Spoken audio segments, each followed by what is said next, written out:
Olá, meus amigos e minhas amigas, tudo bem com vocês? Eu sou Gustavo Eugênio do CGE Consultoria e Estudos Jurídicos e hoje, pessoal, eu estou aqui de volta para conversar com vocês sobre rito sumaríssimo, pessoal. É isso aí, nós estamos aqui conversando sobre a prova do concurso do TST-RT São Paulo, que vai ser realizada em agosto. E se você já gostou desse tema, rito sumaríssimo, dá um like aqui nesse vídeo.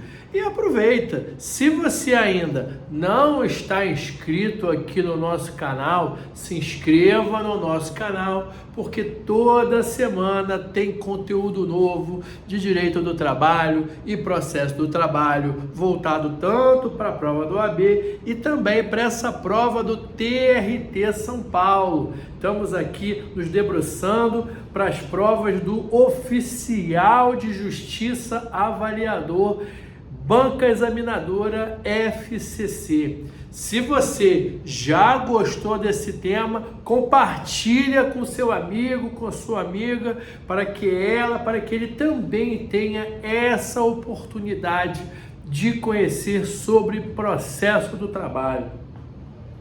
Gente, vocês sabem que processo do trabalho é um tema que para muitos gera muita complexidade, mas eu já vou conversar com vocês o seguinte: quando você começa a estudar processo do trabalho e processo civil, pessoal, ele não é esse bicho de 7 cabeças que todo mundo acha. É o processo, meus amigos e minhas amigas, ele é a regra do jogo, são os procedimentos que você precisa conhecer para aplicar o direito material. E você aplica o direito do seu cliente, seja ele reclamante ou reclamada, através dos procedimentos, através do processo do trabalho e do processo civil. O processo nada mais é do que isso, a ordem lógica de procedimentos e atos. E inserido nesses procedimentos e atos, existem algumas regras que deverão ser respeitadas. E muitas vezes, pessoal, essas regras são elas que vão destruir o seu processo ou ajudar o seu processo. Quantas e quantas vezes na minha prática trabalhista eu consegui afastar revelias que alguns considerariam praticamente impossíveis? Quantas e quantas vezes eu consegui retornar um processo lá para a origem dele, porque foi verificado uma falha do juiz, um desrespeito à legislação que gerou a nulidade de um processo. E a partir daí, você perceba o quão importante é você conhecer o processo do trabalho. E um dos temas que mais cai em concurso público, e não será diferente para o concurso do TRT São Paulo, é procedimento sumaríssimo. A primeira coisa que você precisa conhecer é que na Justiça do Trabalho tem 3 procedimentos, tem 3 ritos. O rito ordinário, que é a regra, o rito sumaríssimo, que é aquelas causas que são até 40 salários mínimos, como você vai ver aqui, e o procedimento sumário, que são até 2 salários mínimos. Se você tiver oportunidade, pessoal, estuda também rito sumário. Ele cai muito pouco atualmente, está quase em desuso, porque foi como eu falei, são 2 salários mínimos. Qual tipo de ação que vai versar o valor da causa? 2 salários mínimos.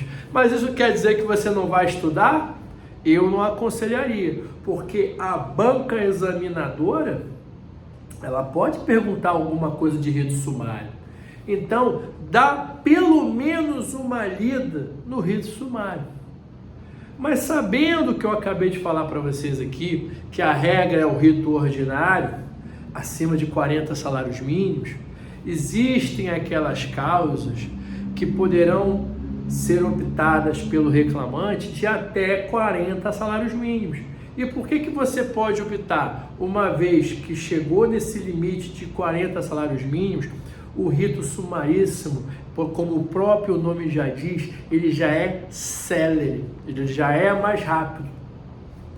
Mas para que o rito sumaríssimo ele seja mais célere, ele tem que cortar e suprimir alguns atos comuns ao rito ordinário, ao rito comum ordinário. Ele vai simplificar os procedimentos processuais a fim de acelerar a prestação jurisdicional. A primeira informação é essa que eu falei do caput do artigo 852-A da CLT. Estarão sujeitos ao rito sumaríssimo aquelas ações cujo valor da causa chegue no máximo até 40 salários mínimos. Outra informação que você precisa conhecer do rito sumaríssimo também está ali prevista no artigo 852-A da CLT. Estarão excluídos do rito sumaríssimo as partes que são da administração direta, autárquica e fundacional. Infelizmente, para que você ajuize uma ação contra um ente da administração direta, autárquica e fundacional, não poderá ser no rito sumaríssimo, deverá ser no rito comum ordinário. Você conhece a administração direta? Posso te dar um exemplo. Você não poderá entrar com uma ação contra o Estado de São Paulo, contra a União, o ente federativo Estado de São Paulo, o ente federativo Município de São Paulo ou União Federal fazem parte da administração direta. O INSS, que é uma autarquia, ele também não poderá ser demandado na Justiça do Trabalho no rito sumaríssimo, porque existe a vedação do artigo 852-A. Além disso, pessoal, o que é outro tema, outro ato que também é suprimido do rito sumaríssimo? Citação por edital. Lembra o que é a citação por edital? Quando o oficial de justiça vai citar o reclamado, vai citar o réu, ele certifica e informa para o juiz que aquele réu se encontra em lugar incerto e não sabido, ou que ele se encontra em região de risco, de violência, de tráfico, por exemplo. Assim que retorna para o juiz esse processo, provavelmente o reclamante ele vai pedir para citar por edital. Só que no rito sumaríssimo é vedada a citação por edital. E olha só, preste bem atenção nisso, como eu acabei de falar no início do meu vídeo aqui, do nosso vídeo aqui, pessoal. Você tem que conhecer a regra do jogo, Código de Processo Civil e Código de Processo do Trabalho. Recentemente, ainda em 2025, eu consegui anular um processo, ou seja, já tinha tido audiência, já tinha tido sentença. Eu entrei com recurso ordinário informando que naquele processo era rito sumaríssimo. E por ser um processo que corria pelo rito sumaríssimo, não cabia a citação por edital, como ocorreu.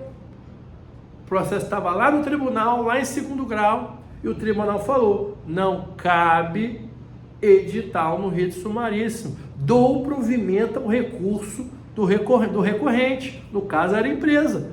Anulou os atos e foi lá para o início. Voltou para a vara de origem, o juiz mandou citar, intimar a parte, já que não era nem mais citação, era intimação, já que eu já tinha entrado no processo. Você tem que saber a diferença entre citação e intimação. E a partir dali já foi marcada uma nova data de audiência. Além disso, pessoal, outra informação da prática trabalhista que você precisa conhecer e que também está aqui na legislação é o seguinte: eu não falei para vocês que o rito sumaríssimo ele busca maior celeridade? Pois é, pessoal. Então, no rito sumaríssimo, a lei é clara, a audiência será única. Repito, a audiência será única. O que eu quero dizer com isso? Citado o réu, intimado o autor para comparecer à audiência, essa audiência ela será una, onde o réu reclamado juntará a contestação, chamará a sua testemunha ou as testemunhas para comparecerem e realizar essa prova. O autor também trará as suas testemunhas para realizar essa prova nessa audiência única. Por quê, pessoal? No rito ordinário, até existe a possibilidade da audiência ser dividida, que é aquela audiência na qual só tem a primeira audiência é só para verificar a possibilidade de conciliação, e aí, não ocorrendo a conciliação, marcará uma segunda audiência de instrução e julgamento, mas isso no rito comum ordinário. No entanto, aqui no rito sumaríssimo não pode ter duas audiências, ela não poderá ser partida. A audiência é única. Nessa audiência, o réu entrega a defesa, ou como falamos aqui na Justiça do Trabalho, o reclamado entrega a defesa, autor e réu, caso queiram, farão o depoimento das partes, autor vai requerer o depoimento do réu e o réu vai requerer o depoimento do autor, sempre assim. Caso existam testemunhas, eles requererão ao juiz a oitiva dessas testemunhas e todas as provas, toda a instrução processual será realizada naquela única audiência como forma de agilizar, dar maior celeridade ao processo. Aproveitando que eu estou falando aqui de testemunhas, aqui no rito sumaríssimo, o artigo 852-H da CLT, ele também coloca um limite para que a parte traga apenas duas testemunhas. O autor pode trazer duas testemunhas e o réu duas testemunhas, diferente do rito ordinário. Aqui no rito sumaríssimo, ele limita para que a parte traga até duas testemunhas. Independente de intimação, caberá à parte trazer as suas testemunhas no limite de duas. Porque sempre com o objetivo de dar maior celeridade ao rito processual e à prestação jurisdicional. Presta atenção aqui nesse rito sumaríssimo que sempre cai em prova, não adianta. É um dos temas que mais cai em prova de concurso de TRT e prova do OAB. Não à toa, porque toda hora o advogado e a advogada se deparam com o rito sumaríssimo. Para pensar, 40 salários mínimos. Não é um valor tão alto. Então, uma boa parcela das reclamações que estão tramitando nesse momento no judiciário versam sobre o rito sumaríssimo. Então você precisa conhecer os artigos a partir do 852A da CLT. Tudo bem, pessoal? Eu espero que vocês tenham gostado dessa aula, gostado desse vídeo.